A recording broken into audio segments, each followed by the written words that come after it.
My name is Ronald Vidor. You can call me Ron. And I'm on this project doing the Steadicam operator-owner business to enhance the choreography of the shot or the show. But usually I'm an all-around cameraman. I'm a A-list operator. I'm a director of photography. I'm a top call Steadicam. I do underwater photography. I was the underwater team to Jaws 1.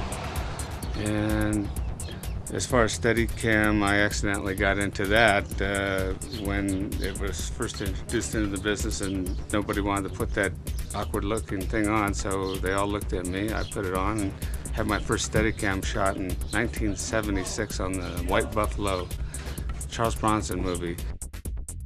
I've done many things through the realm of underwater to Steadicam, but in Steadicam, in particular, as an A operator and Steadicam operator owner, I'll reflect on a few pictures. I did Rocky, Sting, Grease, Romance and Stone, Against All Odds, Stand By Me, ER, the pilot in the first year, and I can't remember how many other couple hundred projects. And this is my last one. And this is my latest project, Tales from the Strip. It's a very interesting little group with the finest crew I've ever worked with, and they're really knocking this thing out on practically nothing to work with. I would say that the favorite projects I've worked on was with the all-time great directors of photography and directors.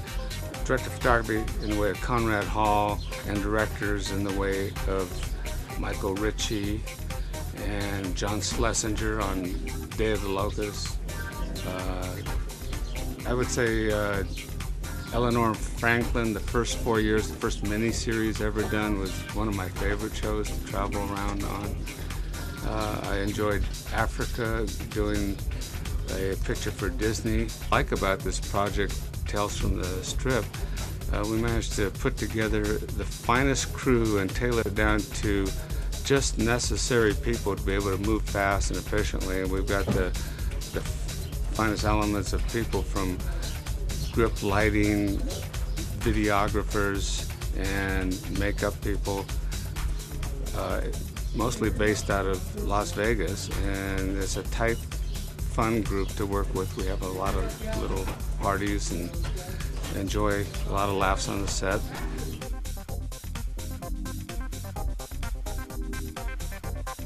Speaking of Steadicam, I just happen to have a couple of my favorite photos along with my resume here I'd like to take along with me.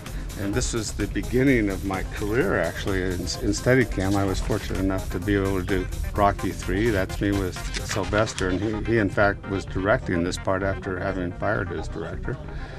And here's another shot running down the beach on Rocky 3. I think I spent a week in bed after that. We had to do it 12 times. I had a heavy VL camera. And then this was on Grease 2. I enjoyed doing that. That was done on a football field, a dance sequence at night, and had many happy experiences there. This is Steadicam shooting backwards on a horse on the picture of The Sword and the Sorcerer in the 70s. That's a death wish to get on a horse with the Steadicam. And here's me in my younger, decent-looking days. I was working on a picture called The Sorcerer with William Friedkin. In fact, I was given up for dead on that one. We dumped into a river after we flipped over a 240-foot suspension bridge, chained down in a truck that went to the bottom of the river, which had piranhas and moccasins and unsurvivable currents. So I'll be having fond memories of that one.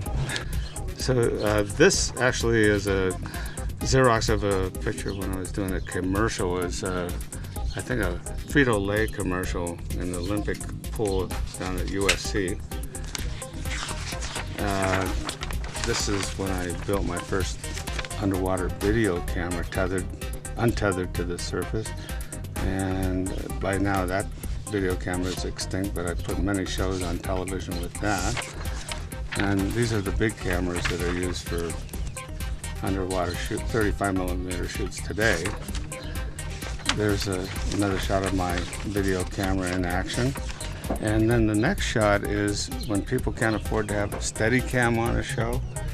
I let them know that I can give them another piece of apparatus for $10. It will save them a lot of money. Introduce you to my newly found assistant. This is John Jung. And this is our second time working together. The first time we worked together was on a very low budget movie. I think he wasn't even getting paid at all. But he was very persistent in asking me a lot of questions on how to do things. Even though I had a hard time understanding him, he was persistent, and you know, it's the persistent person that I appreciate. And he was diligent enough where I had to invite him over to my house, and I wanted to show him how to work Steadicam and how to be a great assistant.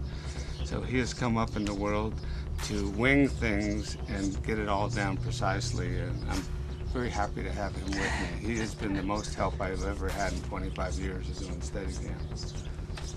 Oh, Ron, thank you. House have like posters everywhere plastered around your house?